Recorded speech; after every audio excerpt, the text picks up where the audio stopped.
이곳에 성령으로 임하셔서 말씀을 전하는 이나 듣는 이가 성령으로 듣게 하시며 깨닫게 하시며 정말 오늘 이 말씀을 통하여서 저 하늘의 면류관을 보여주시옵소서.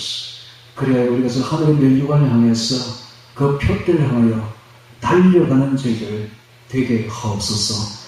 예수님 이름으로 기도합니다. 아멘. 베드로전서 5장을 통해서 면류관이라는 제목으로 말씀을 전하겠습니다. 오늘 사실은 제목이 참된 교회입니다. 참된 교회. 참된 교회가 되려면 목회자는 어떻게 해야 되며 또한 성도들은 어떻게 해야 될 것인가를 이렇게 이야기를 하고 있는데, 제가 오늘 기도하다가 하나님 앞에 큰 은혜를 받아가지고 그래서 이름 제목을 바꿉니다. 면류관이라는 제목으로 바꾸게 됩니다. 여러분, 제가 오늘 아침에도 제가 늘 가듯이 제가 가는 곳에 가서 기도를 했었지요. 그것이 저에게는 즐거움이고 저의 기쁨이요, 제가 살아있는, 내가 사는, 하루를 사는 최고의 어떤 존재의 의미이기 때문에 저는 그 기도를 하루도 빠뜨릴 수가 없어요. 그래서 아침에 일찍 일어나서 이것저것 혼자서 챙겨 먹고 빨리 제가 가는 곳으로 갑니다. 가서 이제 기도를 쭉 하는데 하나님 이런 느낌을 주셔요. 저 하늘에 면류관이 있다. 그 면류관을 향해서 달려가라 하는 음성을 이렇게 저에게 주시는 거예요. 그래서 제가 그 면류관이 그냥 바라보아지는 거예요. 면류관이 내게 있구나. 그래서 그 면류관이 너무나 사모되더라고요. 마치 바울이 죽기 전에 말하기를 제가 표대를 향하여 달려간다. 그래서 내게는 이제 면류관이 주어졌다. 면류관을 바라보노라 라고 했듯이 오늘 저에게도 그 같은 면류관을 보여주시는 거예요. 그래서 이것을 오늘 말씀을 통해서 우리 같이 나누고자 제가 이 자리에 섰습니다. 여러분, 면류관이 있습니다.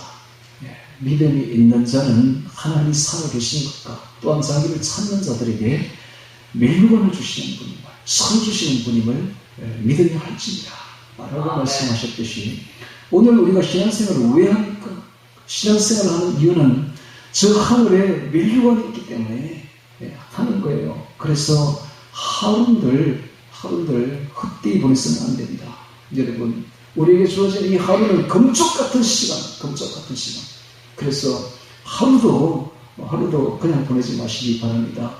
여러분, 죽은 자는 우리가 지금 살고 있는 이 오늘이라는 날을 얼마나 바랐는지 몰라요. 그들이 그렇게 바라던 날이 바로 우리가 살고 있는 겁니다. 그러므로 죽은 자는 다시는 기회가 없습니다. 여러분, 우리가 지금 살아있고 오늘이라는 이 하루를 주신 그 기회를 주심에 감사해야 됩니다. 뿐만 아니라 이 하루를 그냥 헛되이 보내서는 안 돼. 단 1초도, 단 1,000원도 아껴서 주님께 돌려드려야 되는 것입니다. 그래서 찬송과 기도로, 말씀의 암송과 찬송과 기도로 하루를 보내시기를 바랍니다. 여러분, 요즘에 제가 들어서 찬송을 많이 해요. 여러분들도 찬송을 많이 하는 적이 있습니다. 찬송이야말로 우리 성도들이 하나님께 드려야 될 최고의 선물이죠. 그래서 찬송을 입에서 끊치지 말아야 돼요. 하루 종일 찬송하세요. 여러분, 찬송 많이 하시기 바랍니다. 찬송이 최고입니다. 찬송. 특별히 찬송가를 가지고 찬송하세요. 어렵게 하시지 말고, 일단 복음성 하지 말라는 소리는 아닙니다. 복음성도 많이 하시고, 가능하면 찬송가를 가지고 찬송을 하시기 바랍니다. 찬송가가 쉽잖아요. 찬송가는 기타 반주를 해도 책 안 받을 때 너무 쉽기 때문에 음률들이.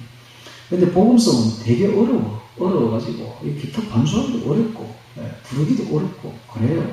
근데 찬송은 부르기도 쉽고 우리가 잘 알기 때문에, 그래서 보니까 이 곡이 중요한 것이 아니라 가사가 중요하니까 찬송가를 많이 부르시기 바랍니다. 오늘 설교 끝났어요. 이거 하면 되면 오늘 설교 끝났어요. 예, 이렇게 해서 저 하늘의 영광의 멸류관을 다 받기를 바랍니다. 여러분, 우리에게 주어지는 하루가 그냥 주어지는 게 아니야. 어제도 있었고 내일도 있을 것이니까 오늘 하루쯤이야 라고 생각하지 마시고, 이 하루는 우리가 내일 일을 알지 못하고 앞으로 5분 뒤에 일을 알지 못하는 우리가 언제 죽을지 알 수가 있습니까? 죽고 나면 기회가 없습니다. 우리가 살아있을 때에 건강 주시면 감사하고, 오늘 하루를 주시면 감사하고, 이런 시간을 주시면 감사해서 시간을 쪼개고 아껴서 하나님께 돌려드려야 됩니다. 할렐루야. 아멘. 그러면 저 하늘에 멸류관이 우리를 기다리고 있는데, 이 멸류관이 다 틀려. 사람마다 다 틀려. 그래서 저 하늘의 상급이 사람마다 다 틀려. 그래서 하늘에 조금만 잘하면 됩니다. 여기서 조금만 잘하면 하루만 잘해도 멸류관이 틀려져. 하늘의 상이 틀려져요. 이렇게 귀한 것이 어디 있습니까? 우리가 살아있을 때도 열심히 공부하는데 왜 공부합니까? 살아있을 때 좀 더 잘 살려고. 그렇죠? 애들이 중학교, 고등학교 때 왜 열심히 공부를 하는가? 좋은 대학 가려고. 좋은 대학 가면 좋은 직장을 잡을 수가 있고, 좋은 직장 잡으면 한평생 편하게 사니까. 그래서 죽으라고 공부하는 거예요. 근데 그거는 불과 개발라 70년, 80년, 한평생밖에 안 돼.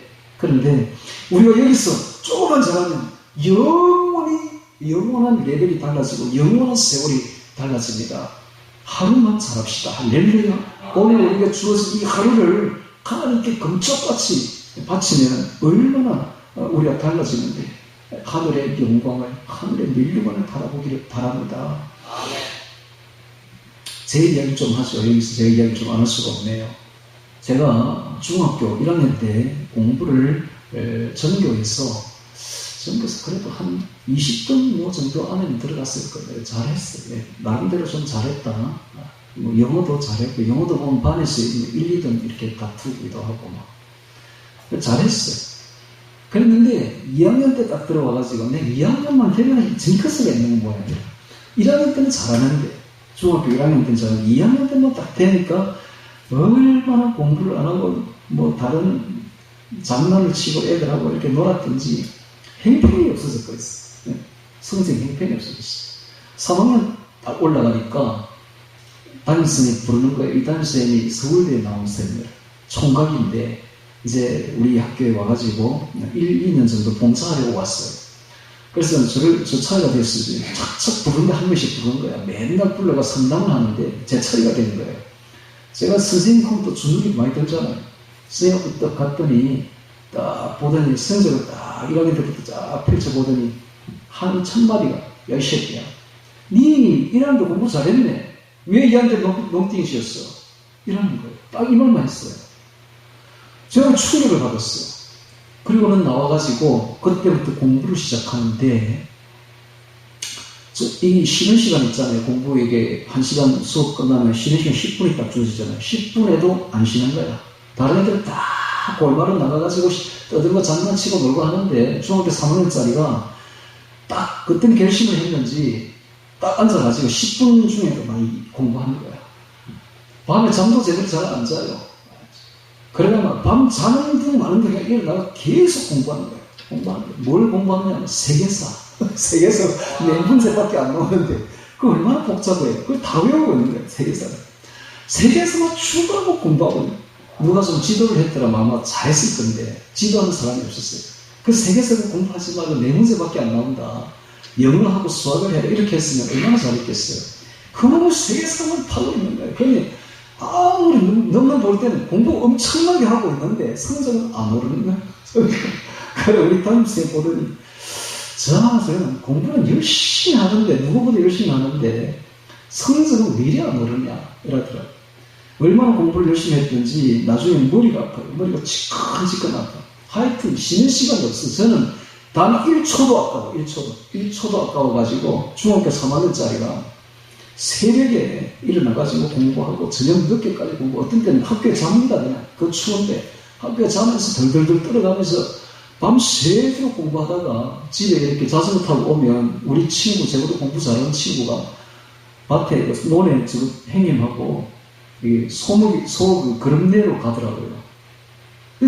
딱 만나는 거예요. 그 애가 국민학교 때문에 나보다 공부를 잘했는데 딱 만났는데 느낌이 와요. 어떤 느낌이 오느냐면은 나는 엄청나게 레벨이 올라가 버렸고 이미 쟤는 안 되겠구나.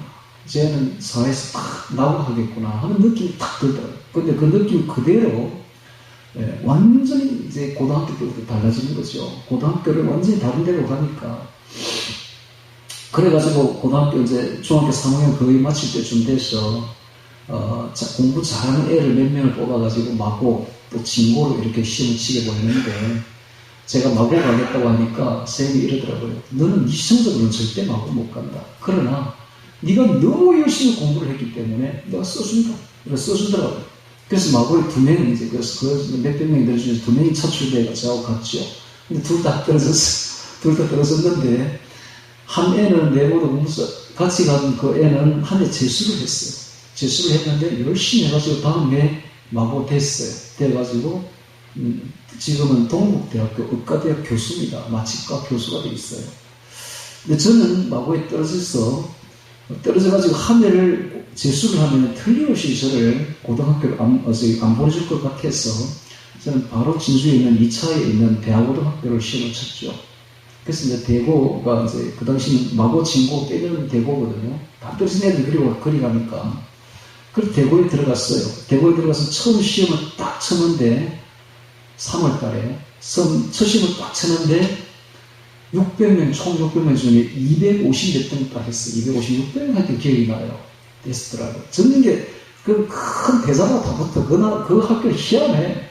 큰 거 해가지고 1등부터 600등까지 쫙 이름을 붙여버려요. 그러면 보면 내가 몇 등 했네 이게 딱 나온다고 전교했어요. 다음 달이 됐어요. 4월 달이고 5월 달이가 됐는데 또 시험을 쳤어요.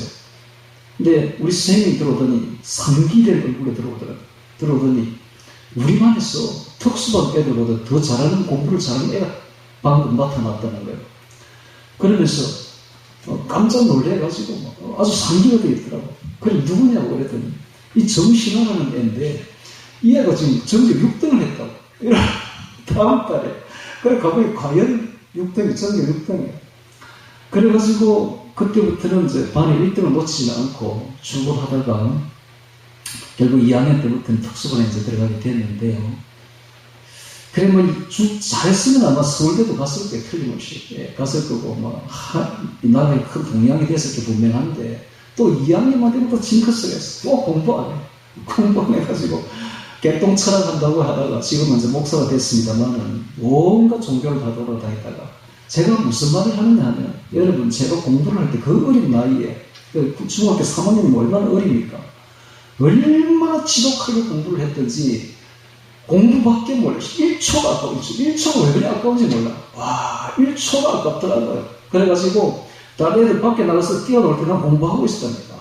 다른 애들 누워서 할 때 나는 공부하고 있었다니까 여러분. 그 추운 겨울에도 덜덜덜 떨면서 제가 왜 이런 이야기를 합니까? 그랬더니 레벨이 달라집니다 여러분. 레벨이 확 달랐어요.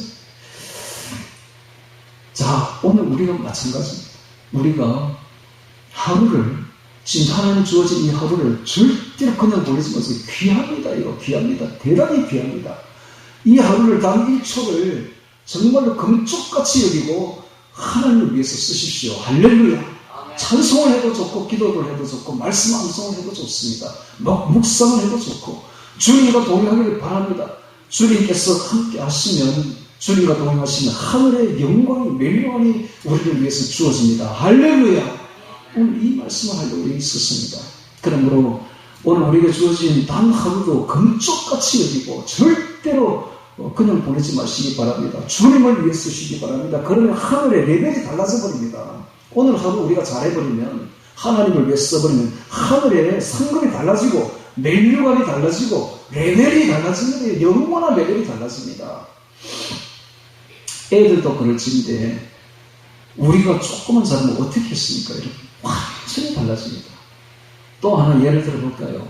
예들은 지금 그것이 제가 목사님들을 만날 기회가 있어요. 몇 명의 목사님들을 만날 기회가 있어가지고 이 목사님들이 나를 엄청 이상하게 생각하는 거예요. 어떻게 목사가 건축사가 되어 있냐고, 도대체 어느 교회 먼저 시작했느냐고, 건축사가 먼저냐, 목사가 먼저냐, 묻는 거예요.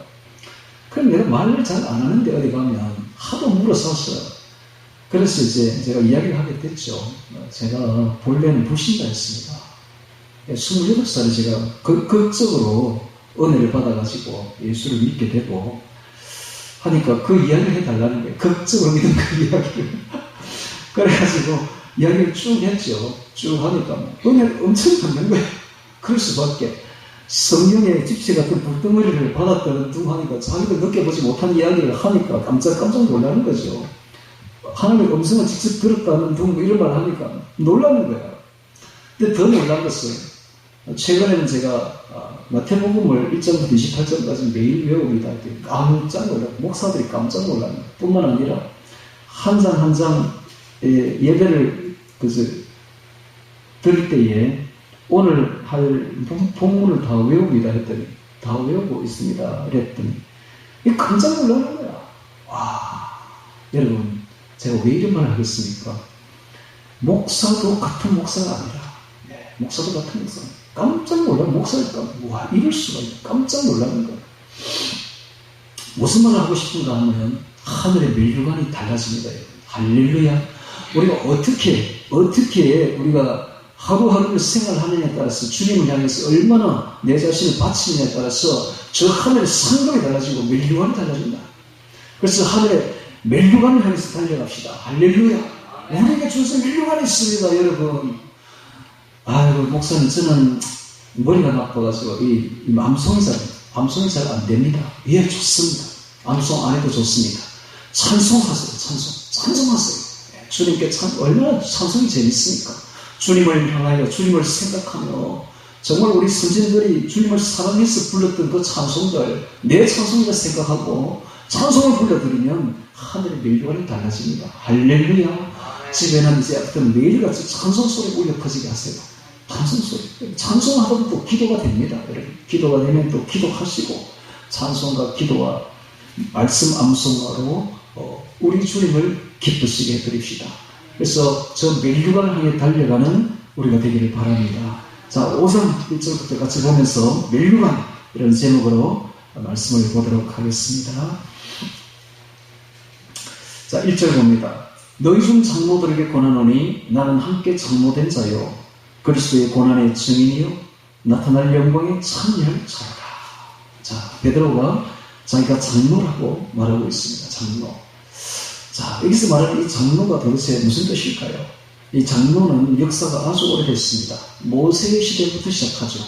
모세가 60만 장정을 이끌고 나왔는데 여자와 아이 숫자는 빼고도 60만이라 장정만 60만이라 즉 군사가 군대에 나가서 싸울 수 있는 장정이 20살 이상 되는 남자들이 60만 명이야. 그런데 보니까 하루 종일 그 장인이 이대로 와서 보니까 구경하러 와 보니까 하루 종일 모세가 휘달리고 있는 게 재판에 수많은 사람들이 300만 400만 되는 사람들에게 얼마나 많은 일이 생기겠습니까? 분쟁이 생기니까 그 분쟁 해결함을 그 재판하느라고 하루 종일 소진하고 있는 거예요. 그래서 이대로가 제안을 하죠. 너 그러지 말아라. 그러지 말고 10부장을 세우고 10부장 위에 100부장을 세우고 100부장 위에 1000부장을 세우고 1000부장 위에 70인 장로를 세워라. 이렇게 말하는 거예요. 그래서 그 말대로 합니다. 그렇게 하니까 그것이 10부장, 100부장, 1000부장 장로가 군대 조직이 되어버린 거예요. 행정과 사법을 담당하는 지휘자임과 동시에 군대장이 되는 거예요. 우리 옛날에는 다 그랬습니다. 여러분들 이순신 장군 때도 보면 이순신 장군 휘하의 장수들이 그 고을의 원님들이야 다. 그 고을의 원님들, 그 고을의 관찰사들 이런 사람들이 다 군대장이 됩니다. 장수가 되죠. 마찬가지로 이렇게 딱 세우니까 그 군대의 장이 되는 거예요. 그래서 이스라엘이 오합지졸이 이제는 그때부터 조직을 군대 조직을 갖추게 되고 그 군대 조직으로 가나안 전쟁을 아주 능률적으로 수행하게 된 것이죠. 그때 세워진 것이 장로입니다. 70인 장로. 그런데 이 70인 장로는 그 이후에 산헤드린 공회 의원으로 그대로 연결됩니다. 근데 그 이후에 이스라엘에는 마을마다 장로가 세워집니다. 마을마다. 공회에 다 세워지게 되죠. 근데 이 장로가 신학시대에 들어오면서 이 장로가 바로 교회에 말씀을 가르치는 목회자가 되는 것이죠. 목회자. 근데 이게 이제 후대에 넘어오면서 이 장로가 둘로 갈라지게 되는데, 말씀을 가르치는 것을 교훈 장로, 목회자를 교훈 장로로 하기도 하고, 그 다음에 이제 치리하는 것을 치리 장로라 이렇게 불러서 이렇게 둘로 갈라지게 됩니다. 그래서 오늘날에는 장로하면 전부 치리 장로를 뜻합니다. 근데 옛날에는 안 그래요. 옛날에는 이 장로가 통합되어 있었어요. 그래서 목회자가 바로 장로들이에요. 목회자가 치리도 하고 말씀도 전하는 장로가 바로 목회자들이죠. 그래서 여기서 말하는 이 장로는 목회자로 보면 됩니다. 그래서 교회는 장로가 있고 성도가 있는 거예요. 그래서 성도들은 장로를, 목회자를 따라야 되고, 목회자들은 성도를 잘 이끌어 줘야 되는 것이 참된 교회입니다. 자, 1절에 보니까 너희 중 장로들에게 권하노니 나는 함께 장로된 자요 그리스도의 고난의 증인이요. 자, 그리스도의 고난의 증인이요 라고 말합니다. 예수님의 그 십자가를 목격한 증인이다 라는 것이죠. 확실히 베드로는 모든 예수님의 그 행적에 같이 했고, 베드로만큼 예수님에 대해서 경험이 많은 사람이 없죠. 십자가 밑에 멀찍이 있었지만 같이 있었고, 십자가 바로 밑에는 요한이 있었습니다. 멀찍이는 베드로도 서 있었죠. 그래서 고난의 증인이요 함께 영광에 참여할 자로다 라고 말하고 있습니다. 예수님께서 변화산상에서 변화되었을 때에 베드로와 야고보와 그 형제 요한을 데리고 높은 산에 올라가서 변화되었습니다. 이 변화됐다는 것은 앞으로 나타날 영광을 예시했던 것이죠. 잠시 동안. 그래서 함께 영광에 참여할 자로다 라고 확신하고 있습니다. 자, 2절에 보니까 너희 중에 있는 하나님의 양무리를 치되 부득이함으로 하지 말고 오직 하나님의 뜻을 쫓아 자원함으로 하며 더러운 이익을 위하여 하지 말고 오직 즐거운 뜻으로 하며 맡겨온 자들에게 수상하는 자식을 하지 말고 오직 양무리의 본이 되라 라고 말하고 있습니다. 자, 목회자들은 어떻게 목회를 해야 될 것인가를 가르쳐주고 있습니다.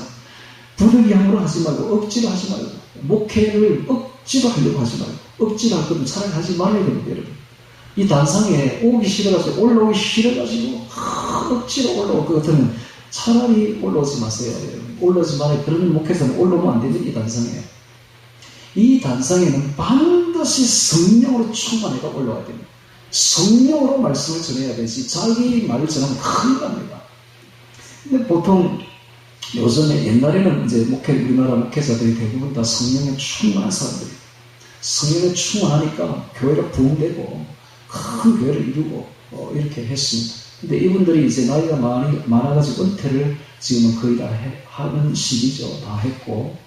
근데 이제 2세가 이제 올라오는데, 이 2세들은 어떤 사람들입니까? 특징이 공부를 많이 한 사람들. 성령이 충만한 것이 아니라 공부를 많이 했어요. 인간적인. 그래서 어떤 교회는 우리 근처에도 그렇습니다. 큰 교회에서 후임 단임 목사를 뽑을 때는 이 스펙을 봅니다. 스펙. 미리 신학교 나왔느냐, 외국 유학을 했느냐, 이런 거 본다. 그래서 스펙이 좋아야 돼요. 외국 유학도 갔다 와야 돼요. 공부를 많이 해야 돼요. 안 그러면 절대로 큰 교회 목회자가 될 수가 없죠. 근데 이런 사람들의 특징이 인간적으로 너무 많이 공부를 해놓으니까 성령이 없어. 성령이 없이 이 단상에 딱 올라오면 어떤 일이 벌어집니까? 지금 성도들은 성령 충만한데 성령이 없는 목회자 올라오면 어떻게 되겠습니까? 어떻게 말씀을 전하겠습니까? 다 아는데, 성령 충만한 성도들이 한마디만 딱 들으면 딱 아는데, 주의 말씀이 아니구나. 대개 알아듣습니다. 양들은 그 목자의 음성을 딱 알아들어요. 성령으로, 예수님의 음성으로 들려주는 음성하고 자기가 공부해서 하는 음성하고는 틀립니다, 여러분. 그래서 목회가 안 돼요. 그런 목자들이 이렇게 다 올라와서 목회를 하면 성도들이 못 듣습니다. 그러니까 쫓겨나가죠. 근데 지금 전 분쟁이 그런 분쟁이에요. 전부. 성령이 없으니까. 목회를 하는데, 목회를 할 수가 없어요. 성도들이 더 올라가 버렸는데, 영적으로. 대변을 알아듣는데요. 그러니까 쫓겨나가는 거예요. 전 분쟁이 그래서 일어납니다. 그래서 절대로 이 부득이함으로 하지 억지로 하면 안 됩니다. 목회를 무슨 생계수단으로 삼고 무슨 직업이냐 그렇게 생각해서 억지로 하면 큰일 납니다. 그렇게 하지 말아야 됩니다. 여러분 제가 왜 목회자가 됐는지 아십니까? 제가 왜 신학교 간지 아십니까? 저는 성령의 불을 받아가지고 속에서 불이 타니까 견딜 수가 없어. 그런데 이 불이 이걸 타지 않으면 또 살 수가 없네. 살 수가 없어. 근데 제가 한번 교사 때에 이 단상에 한번 올라갔더니 진짜 성령 충만한 거야. 성령 충만해. 미치겠어요. 좋았어. 그래가지고 이제 내려갔는데 이 사모가 되는 거예요. 이 단상에 올라가 성령이 충만한데 저 단상에 올라갔으면 올라가서 좀 말씀을 전했으면. 그래서 제가 그때부터 기도가 주여 저를 목사로 시켜주세요. 이게 제 기도였습니다. 주여 저 목사 좀 시켜주세요. 저 아무리 기도해도 안 시켜주시더라고요. 그래서 30년을 지났습니다. 30년. 우연히 이렇게 어떻게 하다 보니까 목회자가 됐는데 되니까 너무 좋은 거예요. 여러분 제가 말씀을 전할 때는 성령이 충만합니다. 그러니까 제가 살고 듣는 사람이 살고 부흥이 일어나고 기적이 일어나고 막 그래요. 너무 좋아요. 그래서 저는 말씀을 전하러 갈 때 그때가 제일 행복합니다. 말씀 전할 때가 제일 행복하고 말씀 전가할 때가 제일 기쁘고 제일 즐겁습니다. 근데 사람들은 안 그런가 봐. 다른 목회자들은 대부분 다 말씀 전하는 게 고역이래. 고역. 말씀 준비하는 것도 고역이고 큰 짐이라고 그렇게 제가 들었습니다. 아니 뭐가 짐인데 뭐가 그렇게 고역인데 인간적으로 하니까 그렇지. 인간적으로 맨날 논문을 쓰려니까 그렇지. 저처럼 성령을 한번 해보세요. 얼마나 재밌는지. 할렐루야. 저는 오늘 아침부터 아무것도 준비 안 했어요. 5장이가 아무것도 솔직히 이야기합니다. 아무것도 준비한 게 없어. 다만 한 것은 기도밖에 안 했어요. 말씀 한 번 딱 읽고 기도밖에 한 게 없어요. 기도하니 성령이 함께 하면 성령이 술술술 나오게 합니다. 할렐루야. 제가 하는 말이 아니라 성령이 뒤에서 밀어준다고. 듣는 사람도 재밌고 하는 사람도 재밌고 이렇게 해야 돼. 이렇게 목회를 이렇게 해야 되지. 그놈은 월요일부터 금요일 토요일까지 공부한다고 그러면 공부해가지고 책 보고 공부하고 뺏기고 달달 외우고 그러는 거. 그래가 맨날 논문을 쓰니까 얼마나 어렵겠어. 그것도 한 주에 몇 편을 써야 돼. 고역 중에 고역이죠. 그래서 이런 말이 있습니다. 목사만큼 대한민국에 공부 많이 하는 사람이 없대요. 책 많이 본 사람도 없대. 그만큼 공부를 많이 합니다. 목사님들이. 저는 미안하지만 공부 안 합니다. 저는 너무 쉽게 하는 편이죠. 저는 하는 일하면 맨날 말씀 암송하고 기도하고 요거 찬송을 요거밖에 안 합니다. 성령이 충만하면 다 보여. 할렐루야. 다 깨닫게 해줘요. 그래서 절대로 부득이함을 억지로 하면 안 됩니다. 목회는 기쁨으로 해야 되죠. 부득이함 하지 말고 오직 하나님의 뜻을 쫓아 자원함으로 합니다. 자원해야 돼요. 저는 지금까지 목사하고 싶어가지고 자원한 사람을 찾아보기 별로 어렵더라고요. 억지로 막 떠밀려가지고 다 그렇게 했더라고요. 하고 싶어야 됩니다. 목회는 하고 싶은 사람이 해야 돼요. 하기 싫은 사람은 하면 안 됩니다. 자원함으로 하며 더러운 일을 위하여 하지 말고 생계수단으로 하지 말고 사리사욕을 위해서 하지 말고 이 목회가 자기 무슨 생계수단으로 삼으면 안 됩니다. 목회 안 해도 먹고 살 일이 많습니다. 여러분. 그렇지 않습니다. 열심히 일하면 먹고 살 일이 많습니다. 차라리 그거 하고 굳이 목회를 가지고 직업으로 삼지 말아요. 직업으로 삼지 말아요. 더러운 일을 위하여 하지 말아요. 그런데 오늘날 많은 목회자들이 직업을 위해서 이 일을 하고 있습니다. 그러니까 안 되는 거죠. 저처럼 다른 직업 가지고 재미있게, 즐겁게, 자원하는 마음으로 하면 얼마나 좋습니까? 더러운 일을 하지 말고 오직 즐거운 뜻으로 기쁜 마음으로 하며 소명감을 가지고 기쁜 마음으로 하며 목회를 기쁜 마음으로 즐거운 마음으로 해야 되는 것입니다. 억지로 하면 안 되죠. 그 다음에 3절에 맡겨온 자들에게 주장하는 자세를 하지 말아라. 주장하는 것을 권위의식을 가지지 말아라. 군림하지 말아라. 군림. 성도를 위해 군림하지 말아라. 여러분, 군림하는 게 어디서부터 시작됩니까? 니골라 땅부터 시작됩니다. 니골라. 성도들을 위해 군림하는 거예요. 이것이 발전돼가지고 오늘날 천주교가 된 거예요. 가톨릭 된 거예요. 가톨릭은 여러분 교황이 군림합니다. 신부가 위에 군림한다고요. 성도들 꼼짝 못해요. 군림을 어떻게 군림을 하느냐? 뭡니까? 이게 고백성사를 합니까? 뭐랍니까? 고해성사를 한다고요. 신부들 앞에 가서 자기들이 죄를 낱낱이 고하는 거라. 그러면 딱 잡히지. 신부 앞에 딱, 네 어떤 죄 지은 거 내가 다 안다. 이거지. 딱 잡히는 거지. 그럼 그때부터 목에 팍 숙이는 거야. 신부 앞에 오면 고개 팍 숙이질 수밖에 없죠. 고해성사를 했는데, 신부는 그들 위해 군림하는 거야. 약점을 다 잡았는데, 약점을 다 잡혔는데. 그렇게 하면 안 된다. 군림하면 안 돼. 그래서 주장하는 자세를 하지 말고. 그럼 우리는 어떻게 되는가? 목회자들은 종이 되어야 됩니다. 종. 너희는 그렇지 아니하니 너희 중에 크고자 하는 자는 너희 종이 되어야 하리라. 어뜸이 되고자 하는 자는 이 종이 되어야 됩니다. 종이. 종이 되어야 되고 섬기는 자가 되어야 되리라. 너희 중에 어뜸이 되고자 하는 너희 종이 되어야 하리라. 너희 중에 크고자 하는 자는 너희를 섬기는 자가 되고 섬기고 종이 되어야 되는 것입니다. 주장하는 자세를 하면 안 됩니다. 그런데 자 봅시다. 오늘날 많은 목회자들이 주장하려고 하고 있습니다. 군림하려고 하고 있습니다. 권위의식을 가지고 있습니다. 그래서 잔치 석상에 가면 상자에 앉으려고 합니다. 목사님을 제일 높은 자리에 탁 앉으 상자에 앉아. 사람들이 목회자만 지나면 인사를 탁 합니다. 이렇게 하면 안 되죠. 절대로.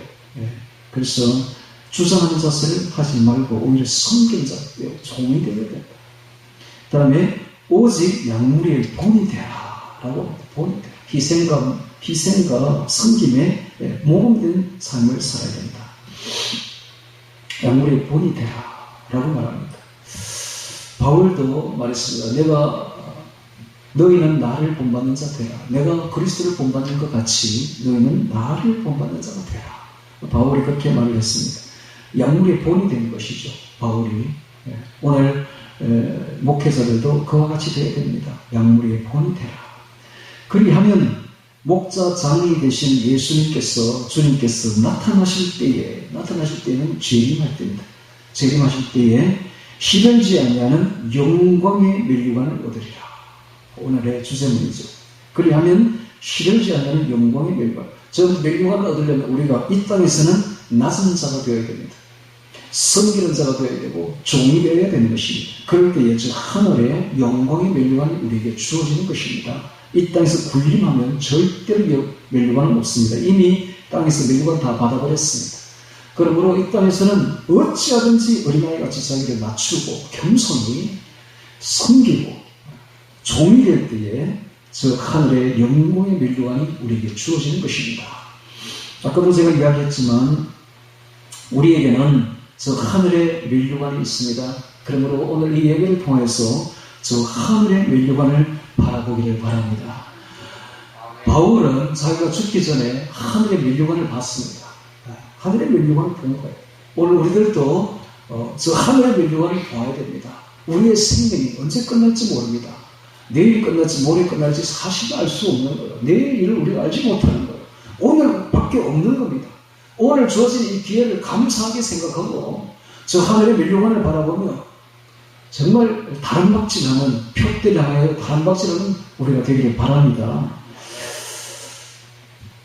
면류관을 바라보자. 영광의 면류관을 얻으리라. 시들지 아니하는 영광의 면류관입니다. 보통 이 면류관의 이 원뜻이 뭐냐 하면 로마 시대 때에 운동 경기하는 사람들이 이 올림픽에서 우승을 하면 월계관을 이렇게 씌워줬어요. 월계관. 근데 이 월계관은 며칠 있으면 다 시들어버리죠.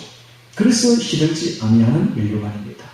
저 하늘에서도 우리에게 다른 박질을 잘해가지고 우승을 하게 되면 주님께서 우리에게 면류관을 씌워주시는데 우승자라고 근데 이 우선자의 면류관은, 하늘의 면류관은 시들지 않습니다. 영광의 면류관입니다. 그래서 영광에 시들지 않는 영광의 면류관을 우리 머리에 씌워주시는 것입니다. 그래서 시들지 아니하는 영광의 면류관을 얻으리라. 자, 5절에 봅니다. 이제부터는 성도들에게 하시는 말씀, 지금까지는 목회자들에게 준 말고 이제부터는 성도들에게 주시는 말씀입니다. 젊은 자들아, 이와 같이 장로들에게, 목회자들에게 순복하고 다 서로 겸손으로 허리를 동이라. 허리를 동이라. 동인다는 것은, 허리를 동인다는 것은 앞치마를 두른다 라는 뜻입니다. 원뜻이. 앞치마를 왜 두르는가? 노예들이 왜 앞치마를 두르는가?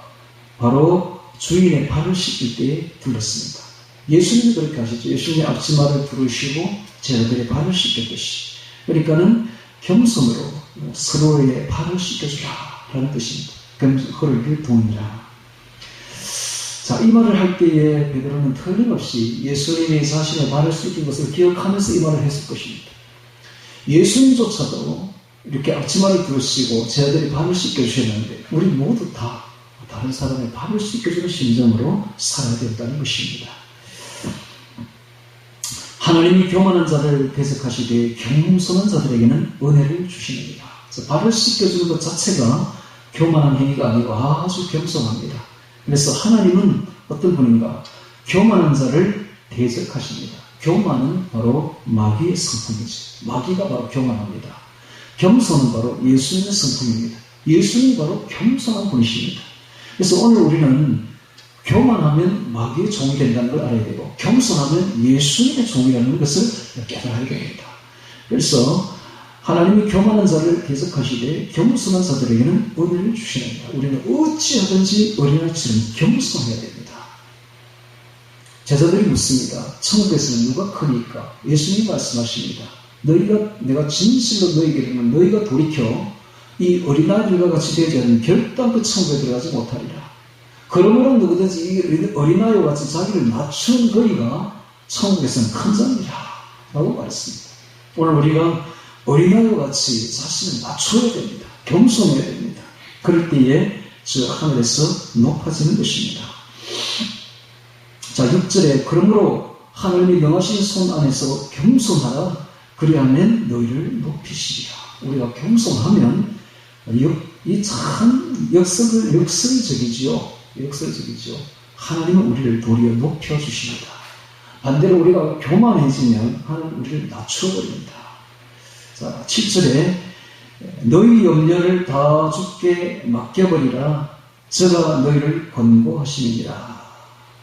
자, 맡겨버리라. 이것이 원어가 에피립 산테서, 던지다 이런 뜻이 던지다.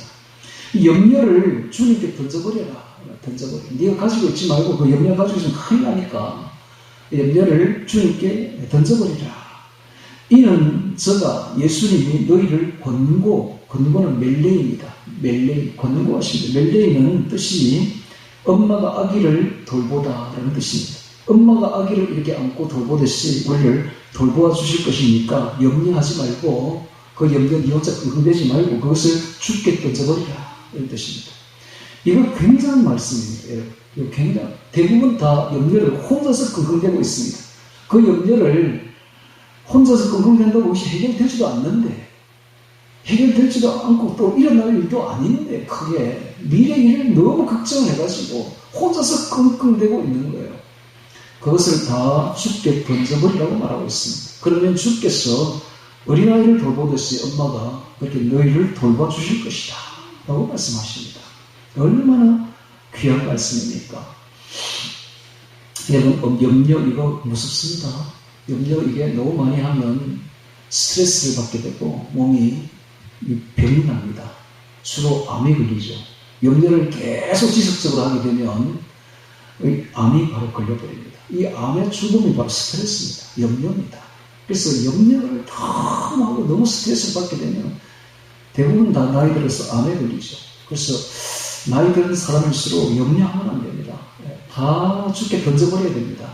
주님이 우리를 아기를 돌보듯이 돌봐주실 것입니다. 엄마가 돌봐주시듯이. 그래서 다 주님께 염려를 던져버려야 됩니다. 이게 기술이에요. 이게 이제 신앙인의 기술인데, 염려 안 받는 사람이 어디 있습니까? 걱정 없는 사람이 어디 있습니까? 염려는 대부분 다 어디서 오느냐면 욕심에서 옵니다. 욕심이 많으면 염려도 많은 법입니다.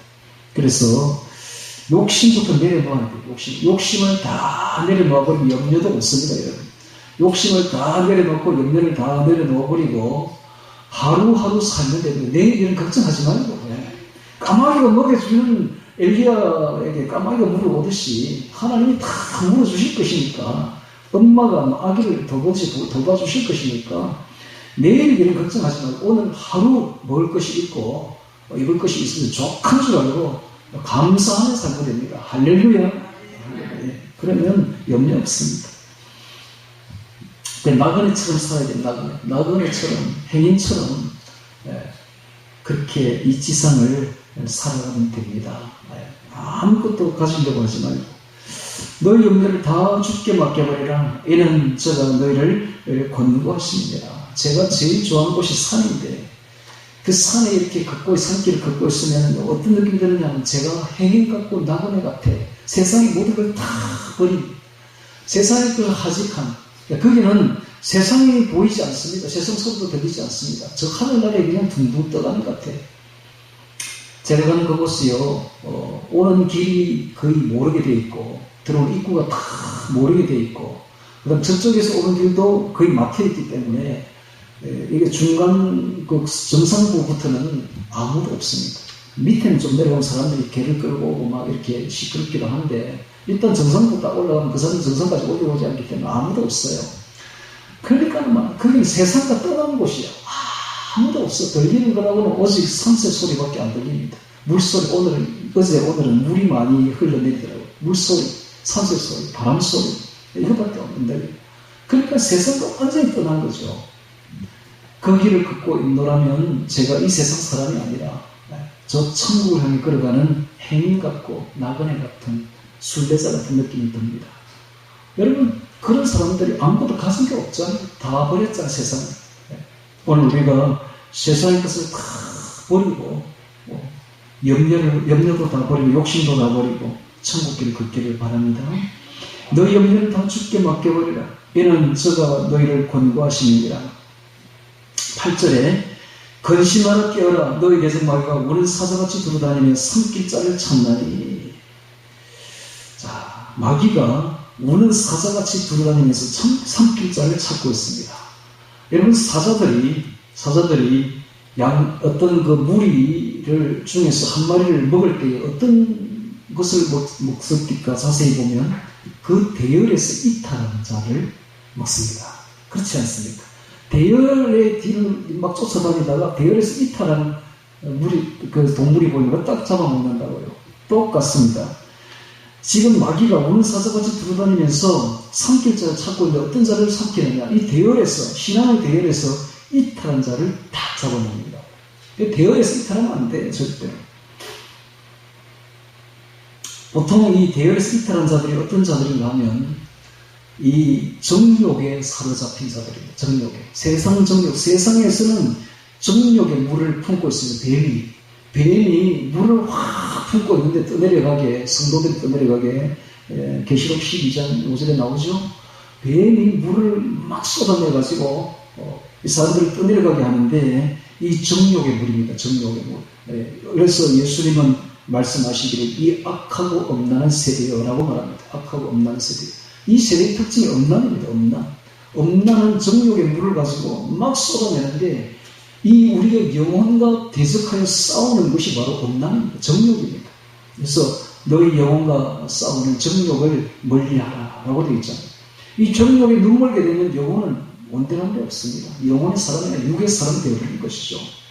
그래서 이 마귀는 정욕으로서 우리를 삼키려고 찾고 있는 거예요. 그래서 오늘 우리가 이 정욕, 음란을 얼마나 싫어하고 멀리해야 되는가. 뱀을 보듯이 소스라치게 놀라고 멀리해야 됩니다. 절대로 가까이 가면 안 됩니다. 음란은 가까이 가서 대적하려 싸운다고 되는 게 아니에요. 음란은 무조건 피해야 됩니다. 마귀는 대적해서 싸워야 되지만 음란은 피해라 되어 있잖아요. 음란은 피하라. 마지막 때가 될수록 더욱더 사람들은 이 정욕과 음란의 물에 마귀가 품는 물에 삼켜지고 있는 것입니다. 마귀는 어느 사자같이 돌아다니며 삼킬 자를 찾나니, 그래서 이 마귀한테 삼켜버리면 우리 영혼이 없어집니다. 영혼이 없어지는데 보통 이제 이 정욕의 물에 이렇게 휩쓸리게 되면 영혼이 싸우게 되죠. 마귀와 정욕과 싸우게 되는데 누가 이기느냐? 100에 100 정욕이 이깁니다. 반드시 영혼이 지게 됩니다. 그래서 결국은 멸망으로 지옥으로 끌려 들어가는 것이죠. 우리 속에는 하나님 나라는 더 이상 없습니다. 정욕에 이글이글 불타는 사람은 그 속에 하나님 나라에 있을 것 같습니까? 없습니다. 없습니다. 노아의 때와 딱 같이 되죠. 먹고 마시고 시집가고 장가고, 시집가고 장가고 그게 정욕입니다. 정욕. 그래서 정상적인 결혼이 아니라 정욕에 이끌린 사람들의 모습입니다. 즉 유구의 사람이 되는 것이죠. 영혼 없는.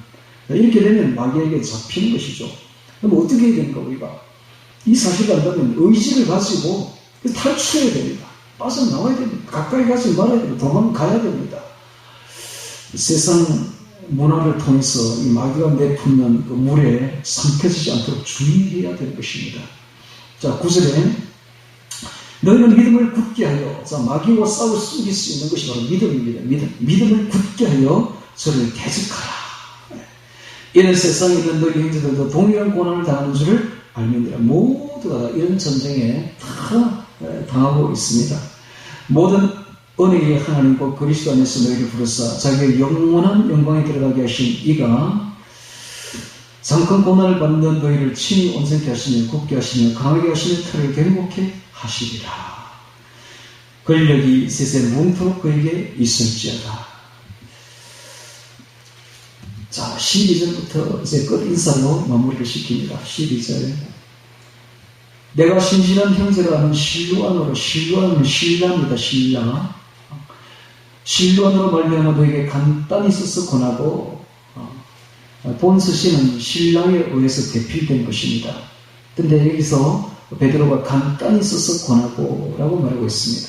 사실 베드로만큼 예수님에 대해서 많은 경험을 가진 사람이 없습니다. 베드로는 아주 생생한 그리스도의 행적에 대한 체험담을 가지고 있죠. 그럼에도 불구하고 지금 이렇게 쓰는 것은 그에 비해서, 자기가 가진 것에 비해서, 하고 싶은 말에 비해서 너무나 간단하다는 거예요. 근데 베드로 전서 결코 간단한 게 아닌데, 근데 자기가 하고 싶은 말에 대해서는 너무 간단하고, 자기가 아는 체험담에 대해서는 너무 간단하다는 거예요. 사실 이 베드로가 대부분 마가가 또 나오죠. 마가가 자기의 신앙의 아들입니다. 그래서 내 아들 마가 이렇게 말을 하죠. 이 마가와 함께 지내면서 예수님에 대한 체험담을 이렇게 들려주니까 마가가 그걸 대필을 하는 거예요. 그게 바로 마가복음입니다. 그래서 제일 처음으로 쓰여진 복음서가 바로 마가복음인데, 이 마가복음은 사실은 베드로 복음서죠. 베드로 복음서. 근데 이 마가가 주로 이제 로마 교회에서 썼기 때문에 로마인들에게 쓴 거예요. 로마인들은 실천과 행동을 중시합니다. 그러다 보니까 마가복음은 주로 실천적인 면, 일하는 예수님을 그려놓고 있는 것입니다. 자, 그렇다 보니까 이렇게 많이 알고 있는, 예수님의 체험담에 대해서 많이 알고 있는 베드로가, 사실 베드로 전서는 일부만 지금 쓴 거죠. 그래서 간단히 써서 권하고 이렇게 말하고 있는 거예요. 간단히 써서 권하고, 이것이 하나님의 참된 은혜임을 증거하노니 너희는 이 은혜에 굳게 서라. 함께 택하심을 받은 바벨론에 있는 교회가 너희에게 문안하고. 바벨론에 있는 교회.